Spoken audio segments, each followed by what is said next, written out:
I only married you because you were beautiful. Those cruel words came from my husband when I came home after giving birth to our twins. I'm not interested in you anymore. After the pregnancy, you got uglier every day. Everything we had shared, our memories, our love, meant nothing to him now. It was like I had no value anymore, except to clean the house. If you don't do what I say, I'll divorce you, he threatened. I was heartbroken. But I had enough. It was time to tell him the truth. I wanted to see how he would react when he found out everything. I smiled quietly to myself. My name is Julie. I married my husband Stephen 6 years ago. When we got married, my father gave me some land and $50,000 to help us buy a house. He was happy for me. We used the money to build a house, and since my husband and I had good jobs, we could afford it. But instead of putting the house in both our names, it was only under my husband's. Now, 6 years later, I was finally pregnant with twins. After 4 years of trying to have a baby, we were finally blessed. We were expecting 2 boys. Being an only child, I never knew what it was like to have siblings. But I was excited. I was 6 months pregnant and feeling stable. At first, my husband and I planned to buy all the baby supplies together. But lately he had been too busy with work and kept delaying it. He worked late almost every night. Time was running out. I had to go back to my parents' house soon to give birth. If I didn't get everything ready now, it would be too late. That night, I stayed awake, waiting for him. He came home at 11:30 p.m. "Welcome home, Stephen," I said. "Yeah. What do you want?" "I'm tired," he replied coldly. "We need to buy the baby stuff soon. I don't have much time left before I leave for my parents' house." "I'm busy. Just do it yourself." But we agreed to go together. I said I'm busy. "But I'm struggling to make money while you're just sitting at home on maternity leave." "I'm not on leave because I want to be. I'm pregnant with twins, and we need to prepare early. You know that. Can't we just take one day to do this together?" I knew he was busy, but our babies needed things and I couldn't do it alone. "Please, Stephen. Just one day." "I told you I'm busy. Stop nagging." "Why are you acting like this? You're working late every day, even on weekends. What's going on?" "None of your business. Just tell me the reason. Why are you so busy?" "Shut up. You can just buy everything online." Then he pulled out some money and slammed it on the table. "Here. Take this and get whatever you need." His words hurt me. I felt angry and sad at the same time. If he didn't care enough to do this one thing, then there was no point in talking to him anymore.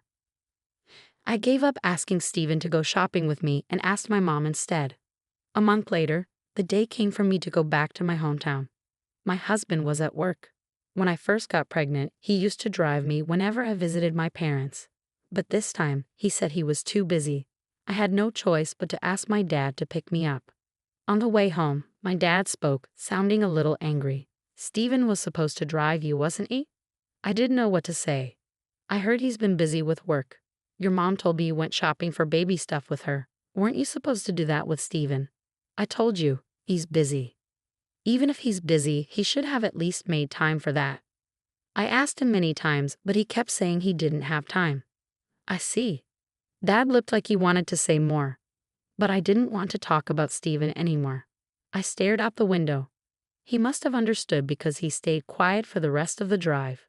A few months later, I gave birth to twins. I had been staying at my parents' house for 2 months.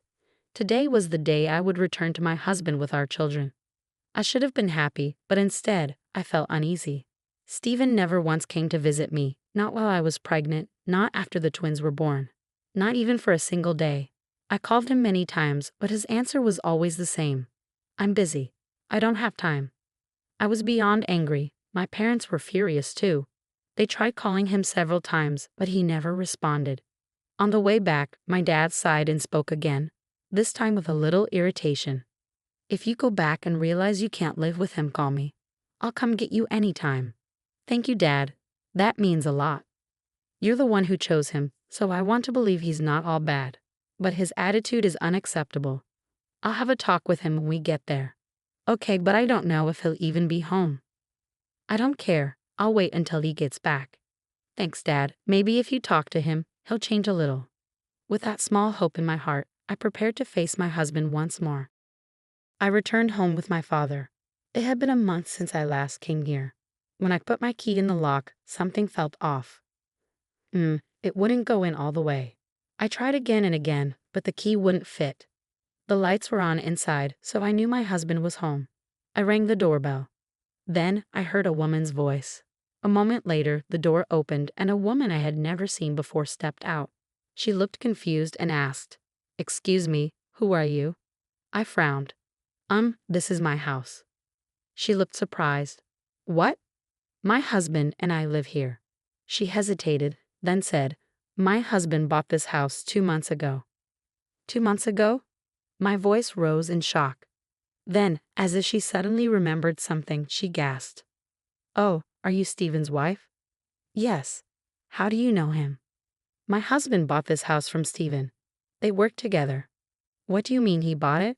I asked, my heart pounding. She explained, "We had a baby last year and needed a home.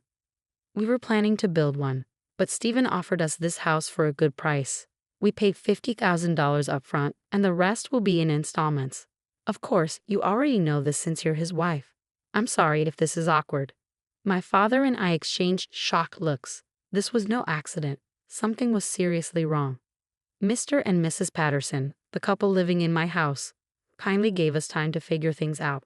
I immediately called Stephen. "Hey, Stephen, what the hell is going on?" I demanded. "Oh, you're back," he said casually, sounding annoyed. "You housekeeper. Leaving for so long and not doing your chores. What a joke." I gritted my teeth. "Just tell me why someone else is living in our house. Did you sell it? Are you insane?" "So what? The house is in my name.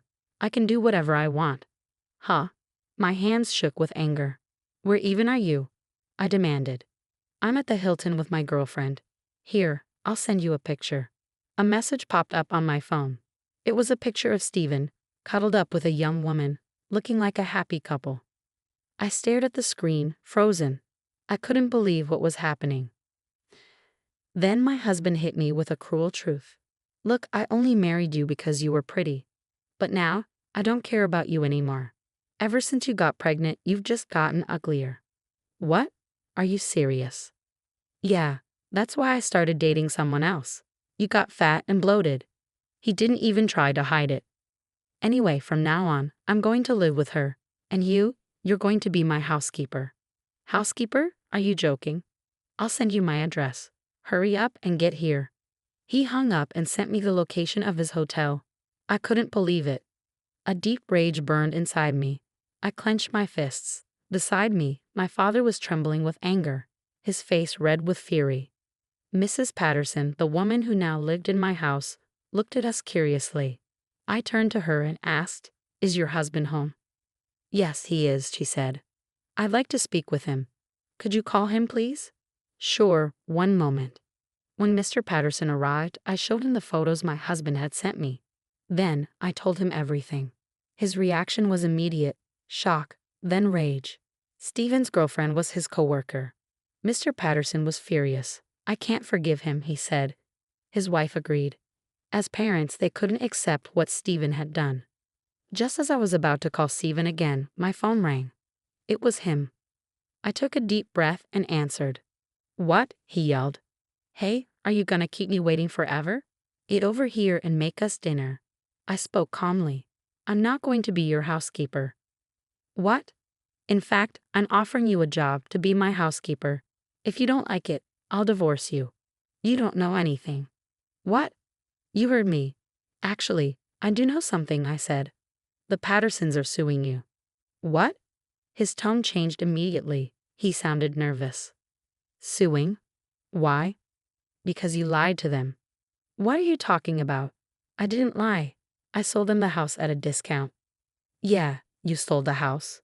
But what about the land?" There was silence on the other end. Then a weak voice. "What? No way. The land? Remember, the land isn't yours. It's in my father's name. We never had to pay for it because my father allowed us to live here. But now that you sold the house, he's going to charge for the land. Did you tell the Pattersons that?" My husband stuttered, struggling to respond. I continued, "My father said that if someone else lives in the house, they have to pay for the land. But the Pattersons told me you never mentioned that." Well, Fats, there's only one solution, I said coldly. Either you buy the land from him or you pay for it every month. By the way, they said they would sue you if you don't pay for the land. For fraud, you know. Fraud? My husband's voice shook. No, wait. I don't have that kind of money. You got $50,000. That should help for a while. I already spent all of it. I used it for the hotel and vacations with my girlfriend. Please, Julie, help me. Ask your father to give the land to the Pattersons for free. Even now, after everything he's done, he refuses to take responsibility. He's still trying to use me to fix his mess. I feel so disgusted that I can't even speak. He keeps begging. Hey, Julie, are you listening? I'll leave her. I'll help raise the kids. Just please ask your father to do something. Mrs. Patterson spoke up. Your husband is begging. What will you do? If Stephen had come to see me and the twins even once, things might have been different. But instead, he sold the house without telling me. He used the money to stay in a fancy hotel with his mistress, and he treated me like nothing more than a housekeeper. I had no sympathy left for him. Anger burned inside me. I let it all out. You selfish jerk, you think I'm going to help you? After everything you've done? Do you have any idea how much I've suffered because of you? And now you expect me to forgive you. Julie, wait. Calm down. Calm down? You cheated on me. You sold our house behind my back. You spent all the money on your mistress. And then you had the nerve to tell me to be your housekeeper. You've got to be kidding me. I'm done with you. You are nothing but trash. I don't need you in my life anymore. Stay away from me. I ended the call and blocked his number. The only thing left to do was divorce that pathetic excuse of a husband. After that, Stephen apologized to the Pattersons, but they were on my side. They told Stephen they would sue him if he didn't pay for the land. In the end, he had no choice but to buy it from my father. That solved the problem. I hired a lawyer to file a case against Stephen and his mistress.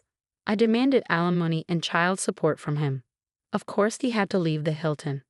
It seems his mistress broke up with him too.